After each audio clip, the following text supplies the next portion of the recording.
Ka Red FM ka badai ka bai niki radio station ka bapau baha ka jela ha kini ki kendiat benai kala du no ya wei niki radio jockey jongka new RJ kata o RJ kit basmat baha ban pen berngai ki pat ba Henry menta kala yo RJ ubat mai ubala tip kum RJ bayo ban sim ya ka benta ka jong RJ kit. Super Hits 93.5 Red FM. It's rocking with me here, RJ Bio. What is up, rocking listeners? Well, anyway, I just wanted to let you know that we have a new show with us. I've brought a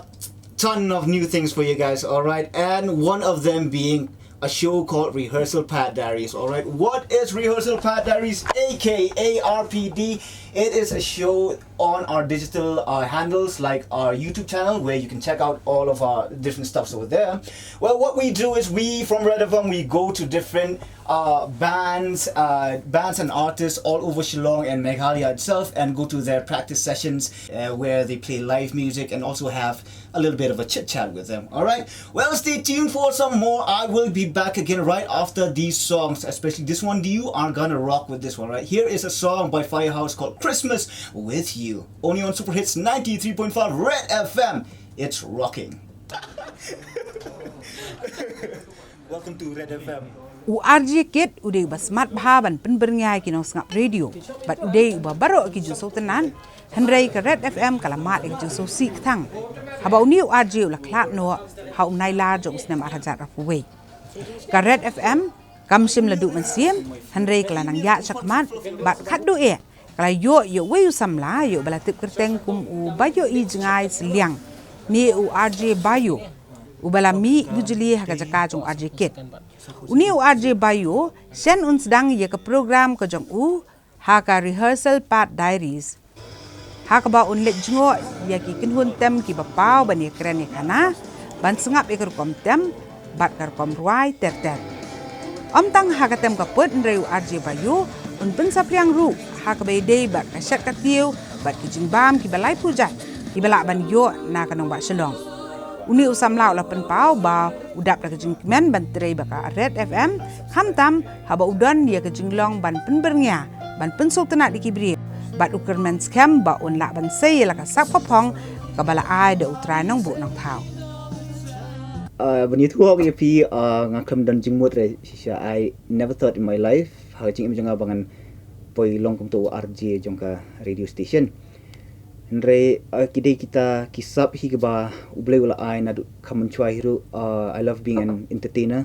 mastana ban pu samki ki brio ban ladang I shong kai superlok ru lada mdan bai keren ki shong boring kum tu sit le ban keren la ni tu joke la ki khana ki ba samki im tu tang ban kemen ya ki ko ite kala long no sngu hun kam sim ko mga ong mane ba ngayo kata kam ka ba nga hinga nga suternat nga kemen ban trai but kam dei ke bang shi tre jubor ndrei ke ba nga tre la luot nga tre bet ngam kam ban pretend ban dei we ndrei ngalong hi manga hani chaka ka jingdo ya iba kit kalong ka pasmusi yang I baro hi hani station mar ilong itai jat breu iba la ba ban kring ki breu ban wat la ki breu kim itu ya I shimen ndrei kila yo sngo pang jing I but tang na ka ba yo sngo ka suring I po radio ru ki breu ki ong bet kibon pula orang yang tahu bah ai setenak dari tai brave ilong fun guy ilong frank he is very friendly kunta but ngaru ngan persiang kat bangla da kabor ke jonga kat bangla ba ngan leben kring ik brave ban pun setenak iki hoi I baket bat iba desmon ki don la ka jong ka jinglong ubleu la ai ki sab ka jong ki hi te ngangan le ban pen poisa kata thong hanre ngam kular pat ba ngan longkum I baket with all due respect ka khubur bat ka message ngai ya namta baru kinong ngap bat nong pet jong kini interview ka pamta kamta mi gitu ki khana samla ki ba dangi wat kam ki ba jenjar kam syuka ban ai men simi pi ba pinam dei bendu men sim pinam dei ben du jengkerman ka e kasap ka ba ubleu la ai pi minat top but ya chaprang but kindon ki jenjar henry ada kamdon ka jenjar ngong pi kanam dei ke kanti ka babaha ka babiang mo they a lot of people on there will be lots of obstacles, but although it might seem impossible, yet it is possible. It's not impossible, it's doable.